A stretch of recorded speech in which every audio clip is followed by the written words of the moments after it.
Welcome to This Explainer. It's honestly hard to imagine, right? How did a rugged, ancient Celtic settlement completely transform into a massive global powerhouse, and then evolve again into the quiet, culturally rich, and neutral nation we know today? To really understand Central Europe, we've got to unpack the ghosts and the glories of Austria's foundation.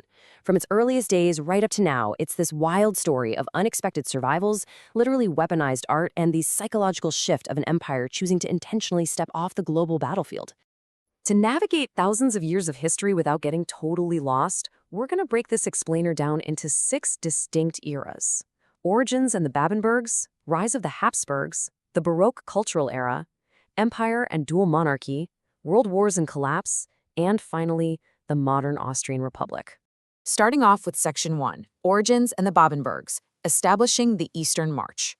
So around 880, Charlemagne established a buffer territory in the Danube Valley known as the Ostmark, the Eastern March. It was essentially just a rugged frontier zone.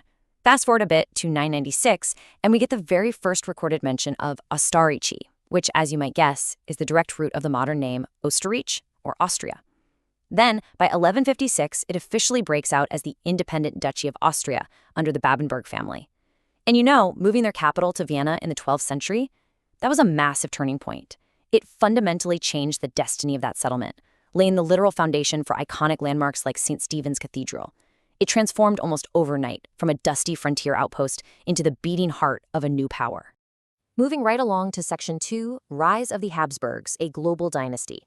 Now, it is absolutely fascinating to realize how the Habsburgs actually secured their immense power following the end of the Babenberg line. Because, when you think of a sprawling 600-year empire, you probably picture massive conquering armies marching across borders, right? But the Habsburgs, they took a completely different route. They primarily grew through strategic marriages. They essentially married out to acquire these vast tracts of land. But keeping that land, that was a totally different story. They faced massive, terrifying existential threats.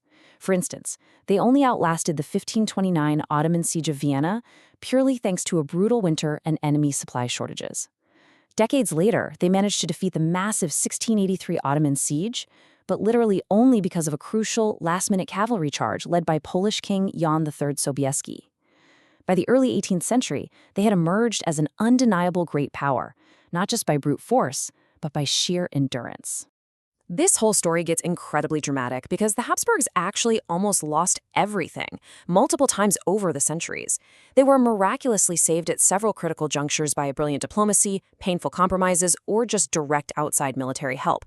Whether it was the Hungarian nobility stepping up at the very last moment to support Maria Theresa in 1740, the absolute diplomatic genius of Metternich maneuvering at the 1814 Congress of Vienna, or the Russian Tsar violently bailing them out during the 1848 revolutions, their survival wasn't always guaranteed by their own internal strength. Honestly, it was a consistent nail-biting masterclass in leveraging outside alliances just to stay afloat. Which brings us to Section 3, the Baroque cultural era, a visual palate cleanser.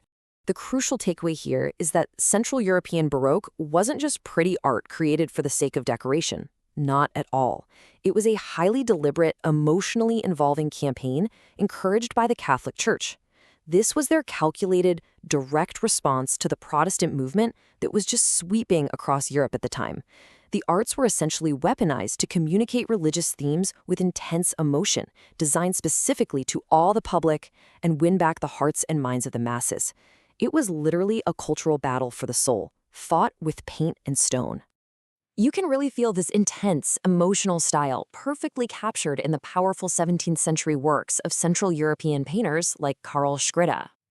Notice that dramatic, almost theatrical lighting and those deeply expressive, strained faces.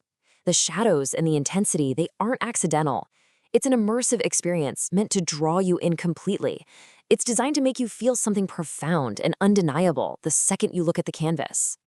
And this emotional, religious response wasn't just confined to paintings on a wall. It was literally built into the skyline of the Habsburg Empire. Breathtaking Baroque masterpieces like Prague's St. Nicholas Church were designed with a very specific psychological goal in mind: to humble the viewer. Walking into these massive spaces forces you to look up, projecting the awe-inspiring power, wealth, and beauty of the Catholic faith, and by extension, the absolute power of the empire that supported it. Now, getting back to the macro-political view, we hit Section 4, Empire and Dual Monarchy, splitting the crown. As the 19th century brought a fierce wave of rising nationalism, it threatened to tear this beautifully decorated, multi-ethnic realm completely apart. So, to survive this immense, boiling pressure from within, they engineered a fascinating yet highly fragile solution, the Austro-Hungarian Compromise of 1867. They essentially split the empire into two sovereign states, the Austrian Empire, governed from Vienna, and the Kingdom of Hungary.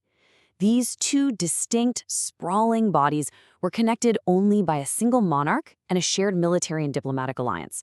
It was a massive, incredibly precarious balancing act, a desperate attempt to keep a multinational empire from completely fracturing into pieces in the modern age.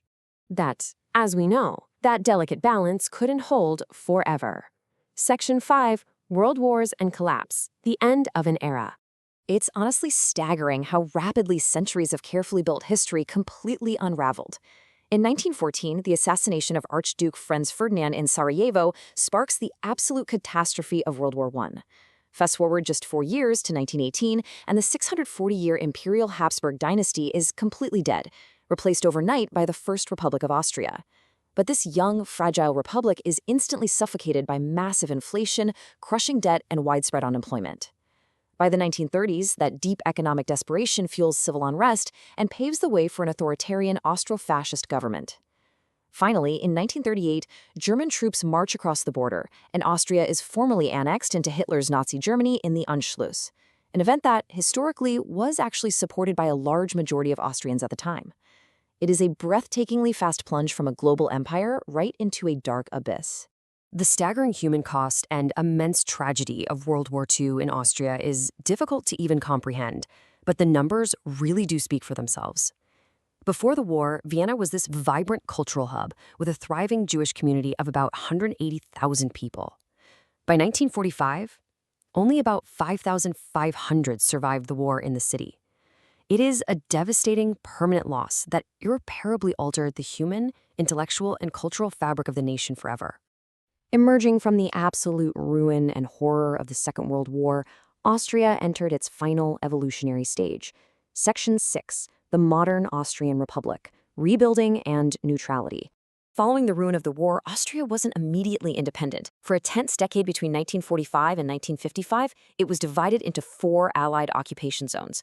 But in 1955, Austria finally secured its freedom by signing the State Treaty and making a profound, conscious pivot. They legally committed to permanent constitutional neutrality. They actively chose to step out of the Great Power Games. Decades later, in 1991, they officially acknowledged their share of historical responsibility for World War II, moving past the comforting post-war narrative of just being a first victim. And in 1995, this definitively neutral, economically modern nation confidently took its place by integrating into the European Union. It's an incredible contrast to ponder, isn't it? We've seen how a rugged frontier settlement grew through centuries of strategic marriages and massive military sieges into a dominant, sprawling empire. Yet today, it stands as a model of permanent neutrality and quiet cultural prestige. It leaves us to wonder, how exactly does a nation defined by centuries of vast dynastic expansionism navigate a modern identity rooted in permanent neutrality?